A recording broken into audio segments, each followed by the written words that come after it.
وتعالى. شيخ محمود، انت النهارده هتقرأ لنا من انهي سورة يا شيخ محمود؟ ان شاء الله سورة الزمر. ما شاء الله، اتفضل يا شيخ محمود.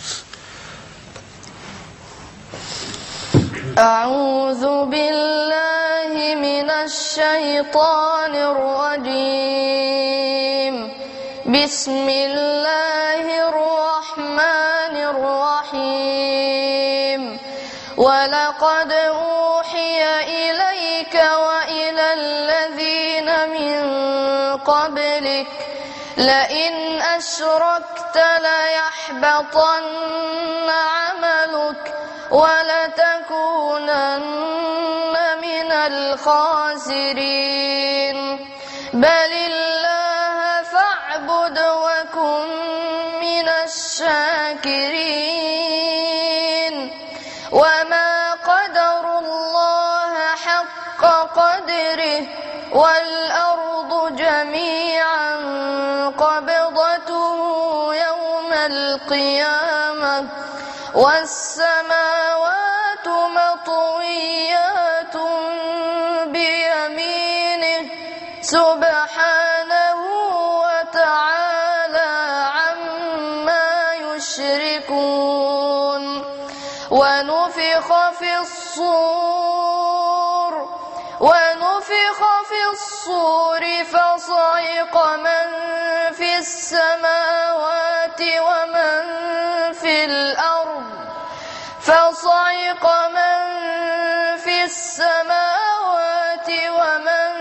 في الأرض إلا من شاء الله ثم نفخ فيه أخرى فإذا هم قيام ينظرون. وأشرقت الأرض بنور ربها ووضع الكتاب وجيء بالنبيين والشهداء وقضي بينهم بالحق وهم لا يظلمون. ووفيت كل نفس ما عملت وهو أعلم بما يفعلون. وسيق الذين كفروا إلى جهنم زمرا حتى إذا جاءوها فتحت أبوابها وقال لهم خزنتها ألم يأتكم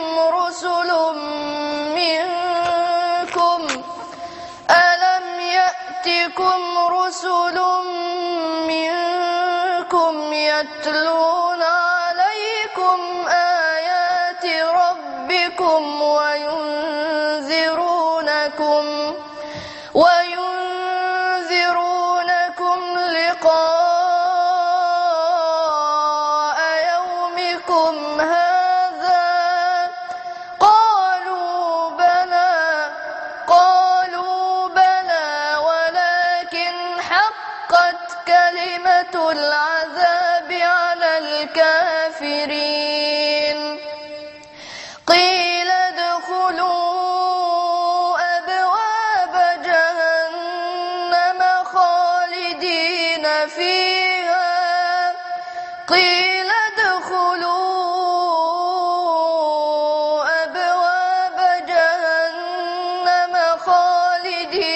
فيها فبئس مثوى المتكبرين.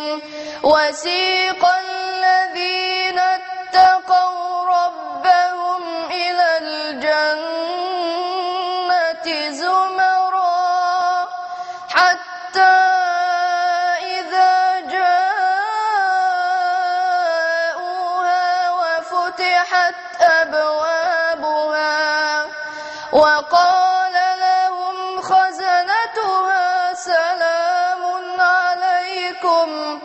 وقال لهم خزنتها سلام عليكم طبتم فادخلوها خالدين وقالوا الحمد لله الذي صدقنا وعده وأورثنا الأرض نتبوأ من الجنة حيث نشاء فنعم أجر العاملين وترى الملائكة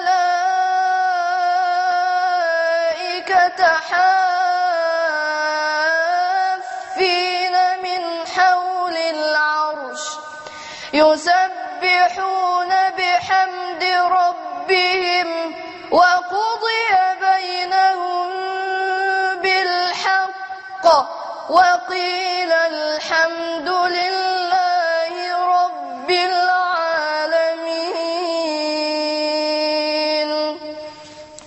جزاك الله خيرا يا شيخ محمود، جزاكم الله خير.